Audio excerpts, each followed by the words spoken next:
Наша долгожданная сессия называется And now we begin the long-awaited session, Inspiring Leadership, the Amazons of the Technical Avantgarde. And I would like to give the floor to the moderator of the session and director of the Сколково Forum, Ekaterina Inozemtseva. Thank you very much. Yes, my name is Ekaterina Inozemtseva, and I'm the CEO of the Сколково Forum, organizing very classy and great technological events. And you're now the guest of one of our events. Hopefully, this two-day online event has been very interesting for you. But today and now we are here to talk about one of the relevant issues and questions which are being discussed on all levels of powers and business, entrepreneurs, social groups. This is the issue of involvement of women, girls, young women, ladies in technological entrepreneurship. If we look at the statistical data, then in a high school, about half of the girls are thinking about maybe starting their own, business and do science and engineering. Only 34% of young ladies enroll into universities. When graduating from university, only 18% of them go into engineering, into technology. It looks like the boys are more technical and the girls are more humanitarian. It's a common stereotype, but just imagine that the future and the digital economy will require totally different competences, and all these competences are based on technical sciences such as programming, mathematics, engineering. And if now we will not take very proactive steps in supporting women, in involving women into this technological world, then after one generation we'll see a huge gap in the professional women's community, very high unemployment rates among women, and it will be a catastrophic social problem.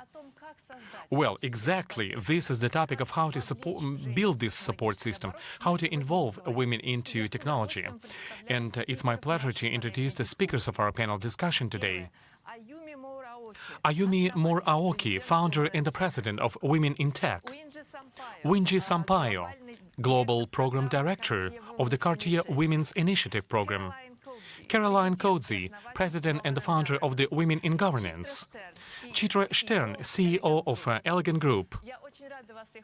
I'm very happy to welcome you all at this session today. And my first question to you, for Ayumi. Ayumi, you are heading Women in Tech, and you've created this.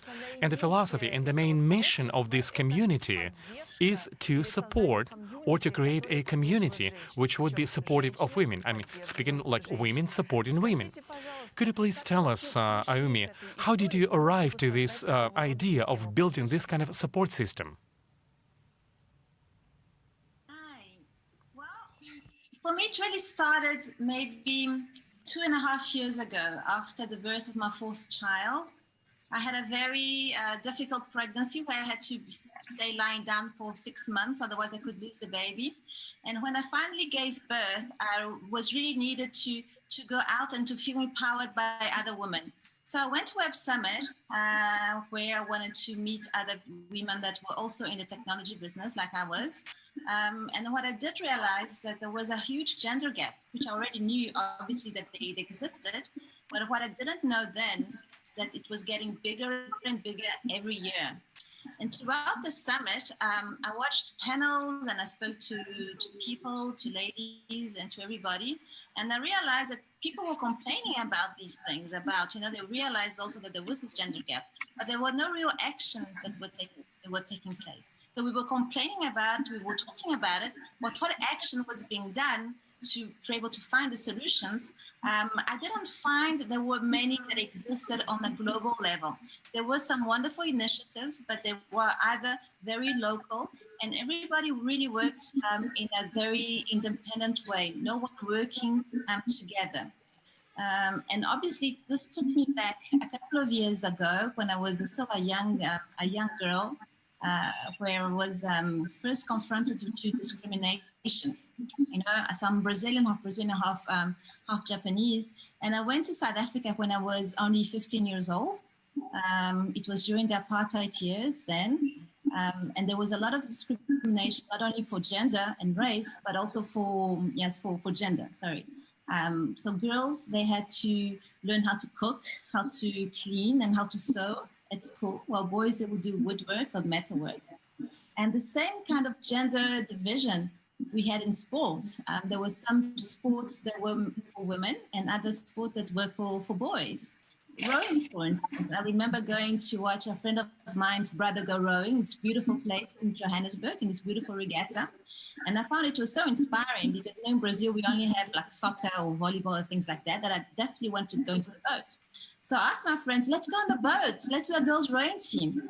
And she says, we can't. And I said, how come? She said, you can't go on the boat because you're a girl. This wasn't right. We couldn't go on the boat just because we were girls. So, in fact, rowing was the only sport just for boys. And there were lots of things like that. So my friend and I decided that we had to fight for our rights. We had to go ask the headmaster to be able to do a girls' rowing team. And over months and months, we asked him until he finally said yes. And I think we were so motivated to be able to get out of this discrimination that we really trained very, very hard every day. And I must say that at the end of that same season, we won South African championships. We were very, very, very proud. And this incident and this experience really taught me so many things. It taught me the power of sisterhood because it was an all-girls rowing team. It also showed me the importance of fighting for your rights, for standing up for your fundamental rights, of hard work, of teamwork, and also of taking action, of never ever being a victim in any situation that you can find. So when I was in the Web Summit, it really took me back to this feeling of what we did, what we could accomplish when we were just 4 girls, and how we were able to change the status quo because we took action, we did something together. So imagine if the whole world, lots of women from all around the world that had the same vision and the same passion, if we all work together, how could we make action and change things, right?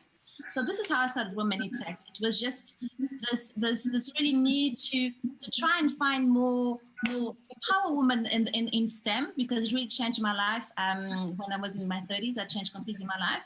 And to be able to show to other women and girls that STEM is not just something for boys, it's something for any gender whatsoever, and that you have to take action to get it done. And if you start complaining, you don't do anything, then nothing will ever happen, right? So that's how it started. Thank you very much. It's very important what you said, and you've mentioned that actually, as a matter of fact, oftentimes to achieve something in life, we're trying to fight stereotypes, and oftentimes these are the stereotypes of not only those around us, but even our own internal stereotypes. Oftentimes we can hear from the people around, from the girlfriends, from our moms, from our daughters, that, you know, you're a girl, why do you need to go into some tech industry?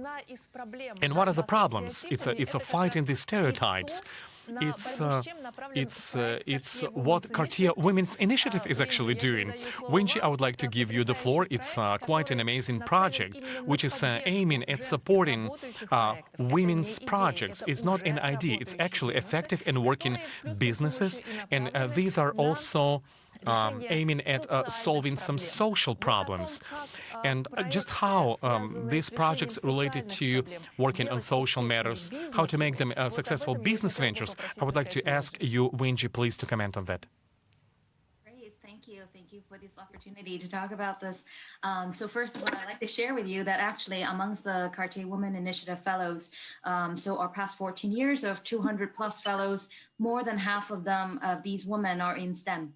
And so I hope that this shows and sort of share with everyone the experience that women entrepreneurs in STEM that are creating social change exists, and they have been running viable businesses around the world. And I hope that, you know, many of the fellows within our program can serve as a source of inspiration for all women entrepreneurs out there who are also working on a similar challenge and perhaps may feel a bit lonely along the road. I also would like to share with everyone that, you know, amongst the STEM fellows that we have been working with, they sort of are sort of in 3 different categories.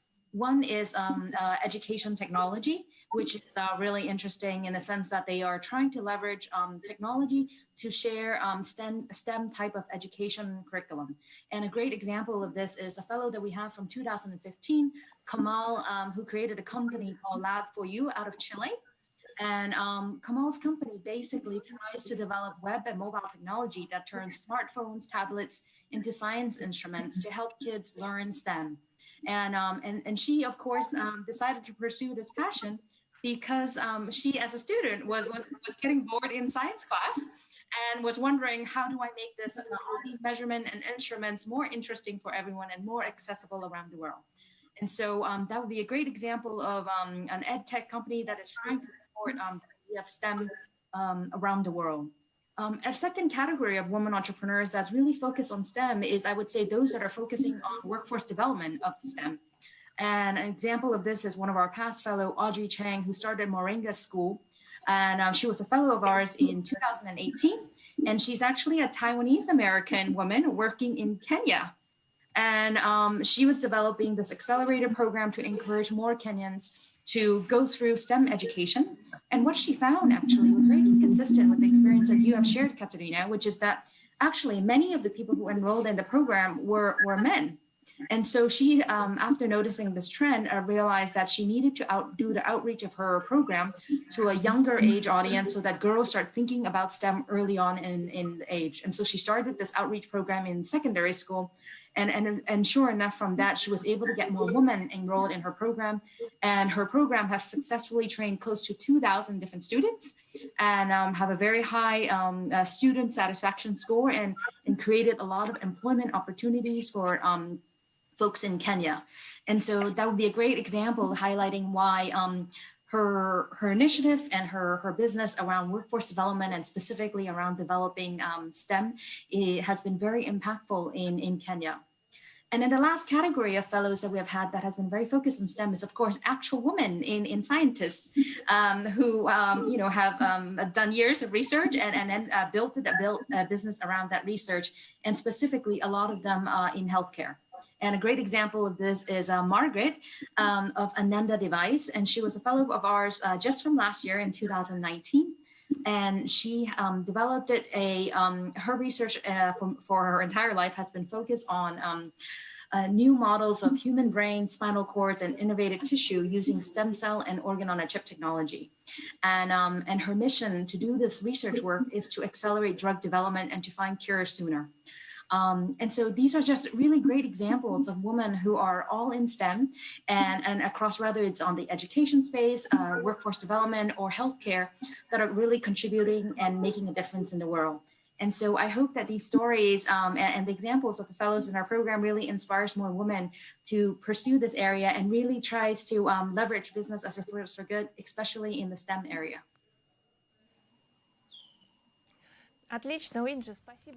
Uinji, thank you very much. And actually, I have a question about Russian members of your competition, of your programs. Did you have any fellows from the Russian entrepreneurs, women entrepreneurs? Maybe some of them even won.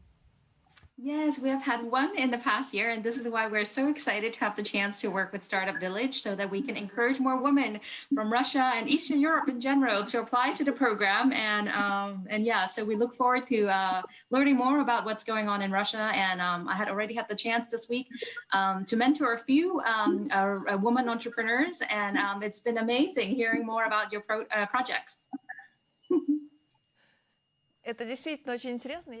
This is really wonderful, and I would like to add that those women who had been at the mentor session with Uinji today, these are the women who we met actually as a part of our event, joint event with the Cartier. It's a Russian startup tour, open innovation startup tour, as a part of which we travel all over Russia, and we're sharing of what technological entrepreneurship is all about. We're trying to involve and trying to encourage people to do this, whether men or women, doesn't matter. But this year we've built a single track. It's a Cartier track, as a part of which we were sharing with women of what is the support system for the high-tech entrepreneurship for the female startups. competitions. And actually, we've been speaking about this competition, Cartier Women's Initiative. Thank you very much, Uinji. It's a super great initiative. And hopefully, this kind of competitions and contests, contests and competitions will be even more and more in the future. And now, I would like to move on to Chitra Stern. Chitra, you are the head of a huge hotel, the biggest hotel in Portugal. And once you've mentioned that to be an entrepreneur is always overcoming yourself, overcoming, everybody else. But it's very important to listen to yourself, and your own opinion should be more important than what others think about you, especially when you start your projects. And I would like you to share with us what is your experience and how not to be afraid of to take such a huge and global responsibility for such a big project.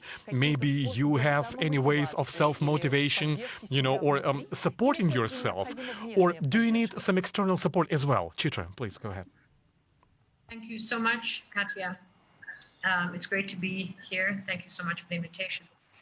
Yes, it is constant work. I actually, when I started out in my life, I was lucky enough not to have many prejudices or even perceived prejudices. So I think it was, I was one of 4 girls in my family, and the 2 boys were later.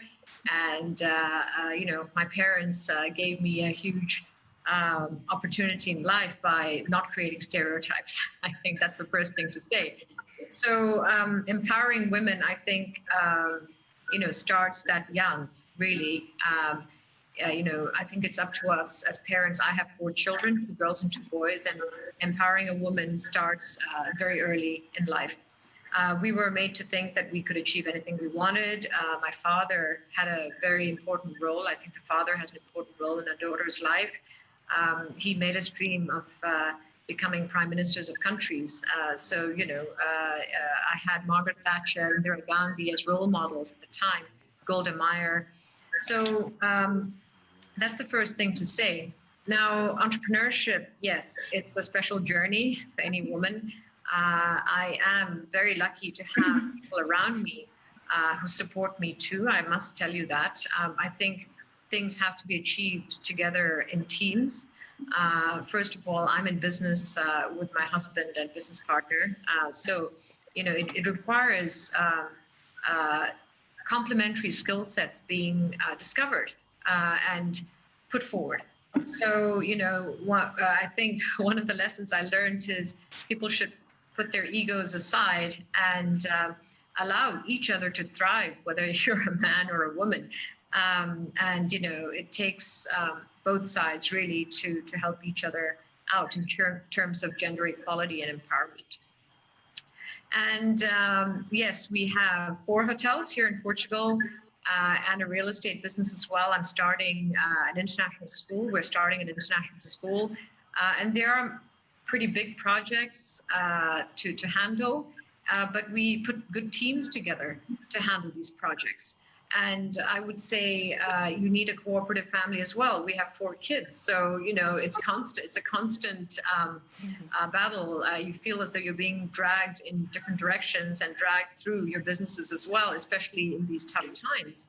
I would say to find inspiration and pick yourself up when you fall, whether you're a man or a woman. As an entrepreneur, you fall down several times. You're constantly forced to change directions, and sometimes you try to hold on, but sometimes you have to pivot, your business direction as well. So when I say you got to listen to yourself and not just the opinions of others, there are times you have to also do the other, listen to the opinions of others and try to, save your company and pivot the direction of your business sometimes. But the strength and courage you have to find from within yourself, but also, I very often look to great leaders and the struggles of others, whether it's Nelson Mandela, Mahatma Gandhi, there's so many others to inspire you and women as well out there. I mean, pick your hero and heroine. You've got several out there, Oprah Winfrey, Hillary Clinton, And when you look at the struggles others have been through, you find the strength to get through your own struggles. And women have to stick together for sure to help each other. But I'm definitely a big fan of involving men in this conversation of gender equality, because you've got to bring everyone along together in this, battle of female empowerment and female leadership. It's not easy sometimes. And, as I say, I was very, very lucky. Because of no stereotyping, I became an engineer. I'm an electronic engineer by undergraduate training. I became a chartered accountant afterwards, and I did my MBA. And all along, all these areas had a majority of men, especially in engineering. At that time, when I graduated, 90% of my class were men. So, there are several, tiny battles you have to overcome. But, don't forget the overall war. There's no point just winning the battles and losing the overall war. And I think we need to realize that everyone's got to come along in this conversation. And support has got to come from all sides. I look to my team, I look to my home, and you gotta get cooperation from all sides in order to move forward. And even when things seem really difficult, look for the courage within yourself and look at the battles that others have fought to move forward. We're, definitely moving forward, and we should look forward with optimism to help us resolve the problems we might face, whether it's entrepreneurship or gender equality. Thank you very much. You said a lot of important things, but one thing caught my eyes, and that was the thing that you got the support from your parents. And there is the so-called mental arithmetics. And usually children starting from the age of 4 can start this program. But when you're age 4, you can't just tell your parents, "Mom, could you bring me to this program?" So that's a decision which parents make. And if we take the statistics, in terms of the number of girls and boys who come to learn these mental arithmetics in Moscow, there is only 4% of girls attending. That means that we, the parents, made that decision for our kids. Boys, girl, and do this math. And the girls, they don't need it. That's our choice. And it is at this age when children are being ingrained with this understanding, this concept that you can become a leader in technologies, or you cannot be. So thank you so much for sharing this piece of your biography. Thank you for underscoring the fact that we need to work with parents so that the next generation of girls would be better integrated into this whole technological reality. And now I would like to pass over to Caroline Katsi. We always say that there is not enough women among the leadership. If we take a look at the boards of directors at some major corporations across the world, well, at least in Russia, it is true, there is no women, or there is just like 1 or 2 women among the leadership. It has to do with the board, with the management. Too few women, that's the problem. There is such a thing as quotas. These quotas are being given, and it says, like, there should be 30% of women among the leadership of a company. In your personal opinion, is it good to have these quotas? Or maybe when it comes to management, we can see that there are also other mechanisms which would help women to rise to that level and which would make men less afraid of accepting women as leaders.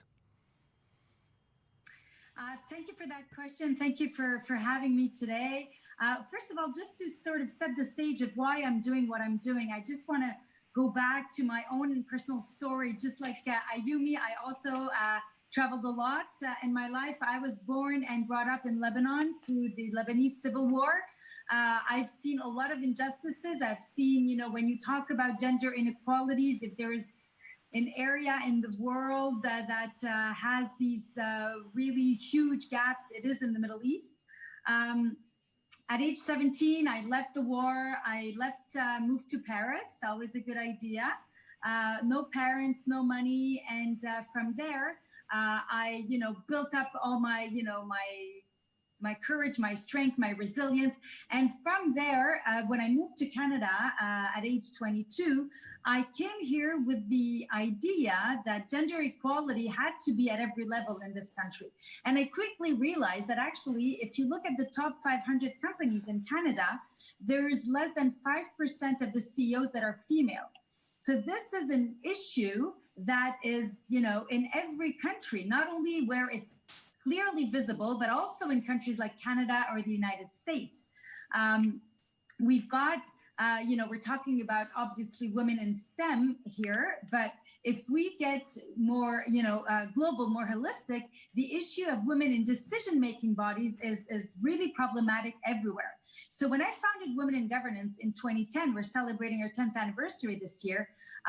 First of all, I never thought it would have the magnitude that it has today, but the whole idea of creating it was to sensitize people who too often seem to ignore the facts, not realize that this issue was existent, but also not realize why it was so important to have more women in every discipline and at every level of every organization.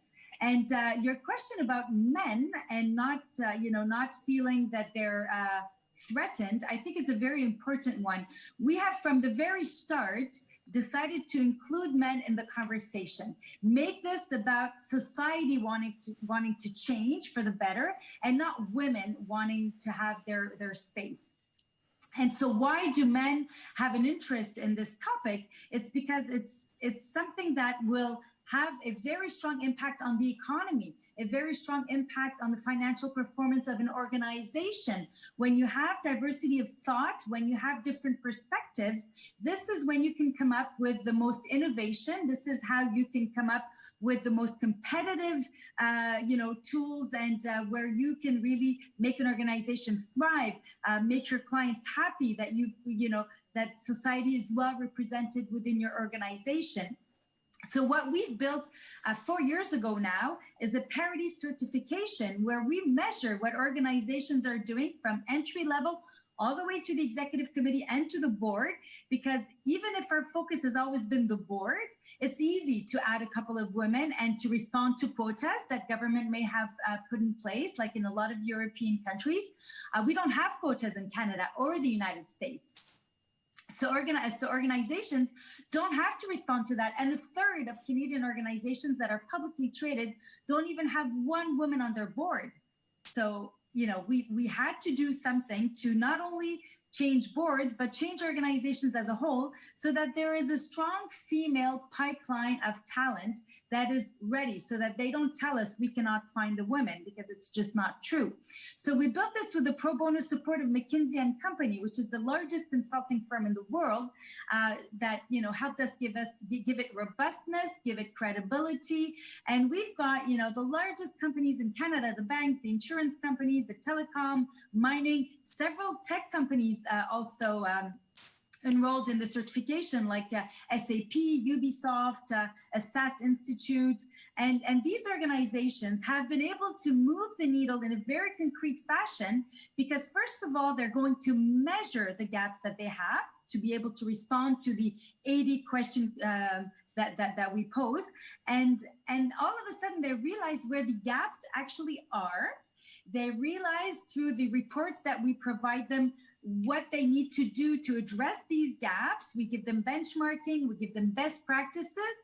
And some organizations that were rated bronze are now silver, gold, and even platinum, because year after year, they keep responding to the questionnaire time and time again, and they're able to concretely put in place the actions that we recommend. Because too often we need to understand we don't have to fix the women, we have to fix the environment. There were women programmers throughout the 19th and the early 20th centuries, all the way to World War II. So it's not an issue of are women wired to be in STEM disciplines. That is just not true. Women were dominating computer programming. And then the men started coming in and the women started leaving the industry. So in the past 30 years, we've only progressed 2 or 3% of women in that industry. It's very, very low. But until we can fix certain things that women are facing, like all the bias, the mansplaining, the mentorrupting, all the different scenarios that women are living through, like they're less funded, they are less published than men are. So we've really come up with solutions to help organizations modify the environment, make it more attractive for women to come in. And also all these organizations, with the labor shortage that we're facing, and tech industries and tech as a whole, even in any industry, tech is taking more and more space. And we see with this pandemic that, you know, if you're not ready to be digital, you're going to face problems. So I think it's key that organizations understand that it's not in women's interest that they need to recruit more women, to train more women, and to promote them and to compensate them fairly. It's in their own interest so that they can remain competitive and that they can be a better representation of society as a whole. So in a nutshell, that's what I wanted to share. I hope it answers your question. Thank you so much. It's been very interesting to listen to you. Well, the economy is becoming increasingly digital, and future generations will need different skills. And that is why today we are changing our educational systems, making them more robust, bringing more girls to technological professions. But that doesn't end here. The new digital economy gives new challenges, but also new opportunities for all of us, for women included. Here in this world, which is confronted by the pandemic, we can work remotely. We can do our chores at home and at the same do our work. This is an opportunity, I think.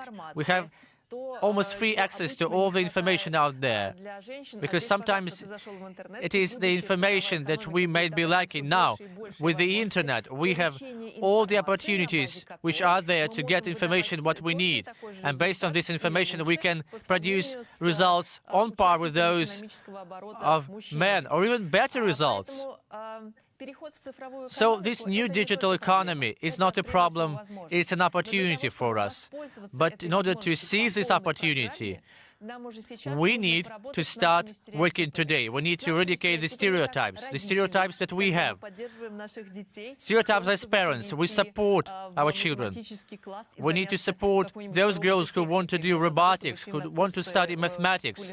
They shouldn't be like going and learning how to cook only. No, they should have a diversity of choice. We need to support students, female students, and I know that Harvard and MIT, they are now establishing special communities supportive of female students who made the choice to study some technological subjects. Also, we have a number of initiatives which are meant to help women who decide to work at large corporations, because today sometimes we have to make this difficult choice, either it's family or job. But if we create the necessary environment, there will be no choice. We will do both. And if we make that happen, we'll have more women among the leadership, because the women will be able to go all the way through this career ladder, all the way to the top. And of course, we need more communities which would help women to start their own businesses. The future is not about corporations. Future holds a lot for us, for individuals, for entrepreneurs. And we need to bring more women to the table. And the more women we have, the better economy will be in the future. So I'd like to thank all of you deeply for all your great words. Thank you so much. We received a number of questions, and I will get back to you in writing. I'll respond to these questions. And as for you, thank you so much for participating, and goodbye.